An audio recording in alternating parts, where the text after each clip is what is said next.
Welcome to Best Car Fixes. This is Muhammad Harun Idris. Please subscribe, share and like. Toyota Sienna 2016.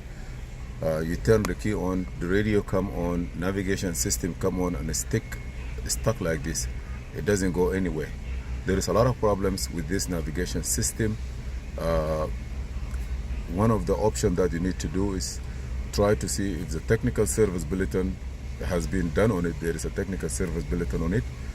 If it's been done or not, review that and do it. If it's not, it may fix it.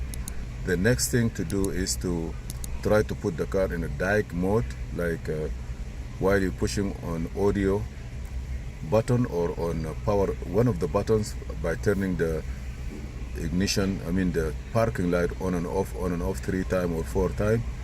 Also try to disconnect the battery and connect the 2 leads for 30 minutes. It may bring it back. Thank you.